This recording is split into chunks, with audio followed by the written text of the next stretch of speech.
नमस्ते दोस्तों, मेरा नाम है मिस्टर गोस्ट स्टार और आप सुन रहे हैं हॉरर कहानी वो भी मेरी जुबानी।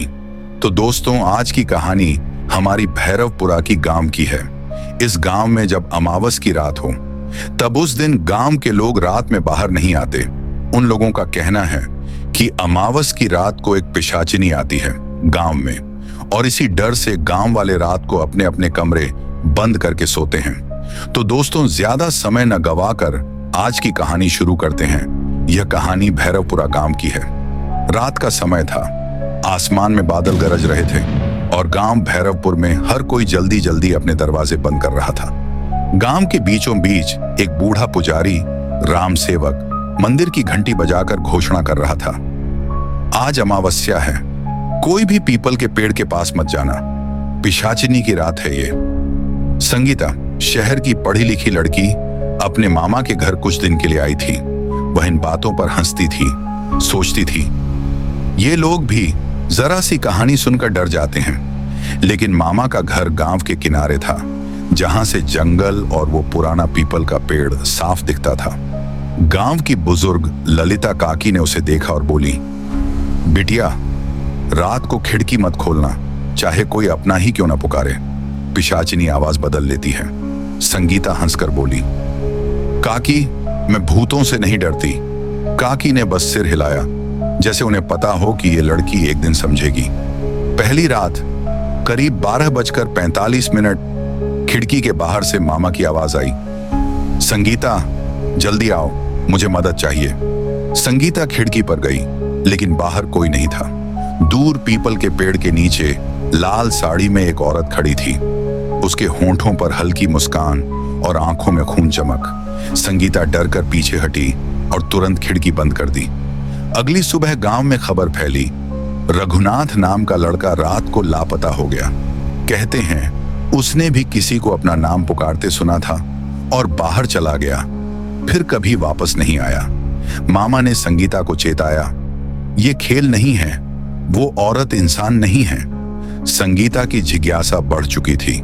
वह गांव के एक बुजुर्ग दाता राम से मिली, जिन्होंने बताया कई साल पहले गांव में एक लड़की चंपा थी, जिसकी सुंदरता के चर्चे थे। एक अमीर जमींदार ने उसे पाने की कोशिश की, लेकिन जब वह राजी नहीं हुई तो उसने अपने आदमियों से चंपा का अपमान करवाया। गांव वालों ने चुप्पी साध ली, आत्मसम्मान टूटा और चंपा ने पीपल के पेड़ के नीचे फांसी लगा ली। मरते वक्त उसने कसम खाई, जिसने मेरी चीखें नहीं सुनी, मैं उसकी चीखें सुनूंगी। तब से हर अमावस्या की रात चंपा पिशाचिनी बनकर लौटती है और किसी को भी अपनी मोहक मुस्कान से फंसाकर उसकी आत्मा पी जाती है। दूसरी रात गांव के पंडित राम सेवक भी गायब हो गए। कुछ लोगों ने कहा उन्होंने पीपल के पेड़ के पास लाल साड़ी में एक औरत को देखा था, जो उनके नाम से पुकार रही थी। संगीता को यकीन हो गया कि यह कोई सामान्य आत्मा नहीं है। वह गुप्त रूप से गांव के मंदिर में गई, जहां एक पुरानी किताब में पिशाचिनी को रोकने का तरीका लिखा था। भगवान भैरव का ताबीज, चांदी की तलवार, अमावस्या की रात मंत्रोच्चार, लेकिन चेतावनी भी थी, यदि वार असफल हो तो पिशाचिनी तुम्हारी आत्मा को हमेशा के लिए कैद कर लेगी। अमावस्या की रात संगीता ने ताबीज पहना और तलवार लेकर जंगल की ओर बढ़ी। रास्ते में ठंडी हवा चल रही थी, अजीब सी फुसफुसाहटें सुनाई दे रही थीं। अचानक उसके सामने लाल साड़ी में वही औरत खड़ी थी, लेकिन इस बार वह और भी भयानक लग रही थी। लंबे नाखून, खून से सना चेहरा और आंखों में भूख।